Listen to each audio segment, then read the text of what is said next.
Hello, I'm Dr. Phil Arenas from the Leader Development course for Squadron Command here at Maxwell Air Force Base, Alabama. For the next 15 minutes or so, I want to emphasize the importance of self-awareness or introspection for developing leaders. My focus will be on the importance of understanding your personality behaviors as well as those of your followers, your peers, and superiors. We cannot discuss developing your leadership acumen without having a baseline definition of leadership. So we will begin with this Air Force definition from the Air Force Doctrine Volume 2, which was published in 2015. Notice the words underscored in this definition. Interestingly, the word art was introduced in our very first leadership definition in Air Force Manual 3515, which was published in 1948 to prevent our airmen from becoming mechanical leaders. Think about what was going on in 1948. We had just become a separate military service with our roots in the U.S. Army following World War II. We needed to consider how leadership roles would differ in the U.S. Air Force. Coincidentally, these same discussions are taking place as the role of leaders has changed once again in the U.S. Space Force. The other words underscored in this definition, motivating and influencing, are accomplished skillfully using human domain skills found in the art of leadership. These skills are the heart of the leadership development course. The Venn diagram in the next slide illustrates the relationship between IQ, intelligence quotient, EQ, emotional quotient, and our focus for today's discussion, PQ, which is personality quotient. IQ is how we learn, which comes to us at an early age and helps us acquire our hard skills and expertise. EQ is our ability to connect with others, sometimes called EI or emotional intelligence. The last area, PQ, considers one's self-awareness and personality preferences, which stabilize in early adulthood.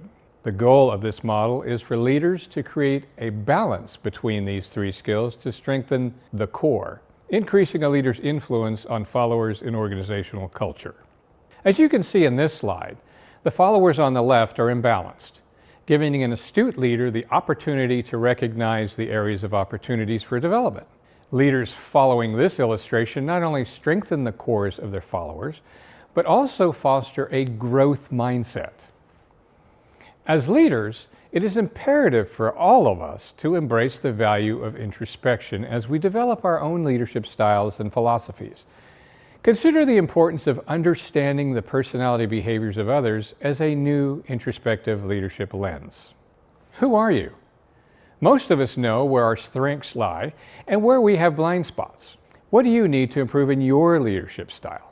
Self-assessments may help us identify some of these areas. There are multiple personality assessments available today: the Myers-Briggs Type Indicator, DISC, 4 lenses, Personality Assessment Inventory, 16 Personality Factor, and the Big 5 Personality Model are the more popular assessments on the market today.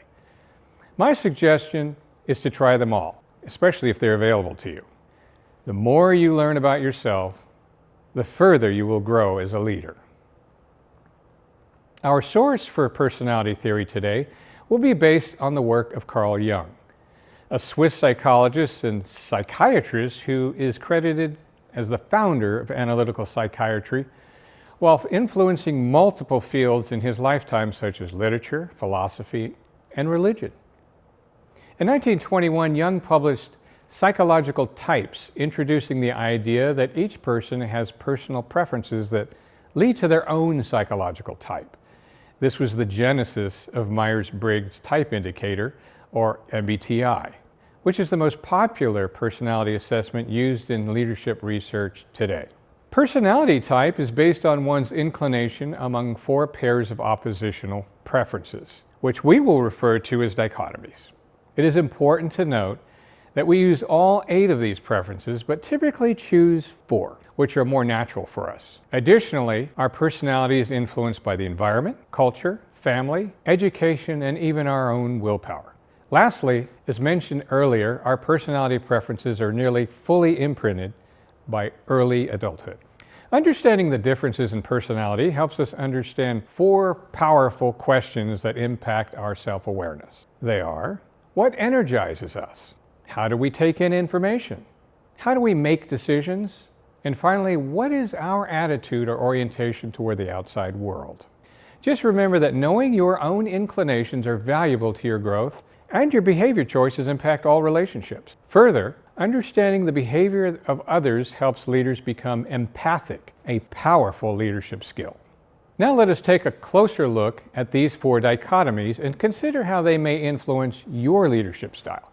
The first dichotomy is often referred to as the source of energy or attention. What are the differences between extroversion and introversion?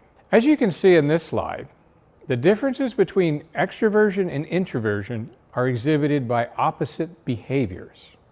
For instance, the extrovert receives energy from interactions with others, is very social, and prefers face-to-face communication. Also, they have broad interests and learn best by doing. Whereas introverts are energized by internal reflection.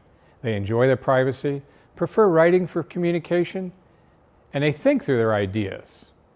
Also, they have fewer interests than extroverts.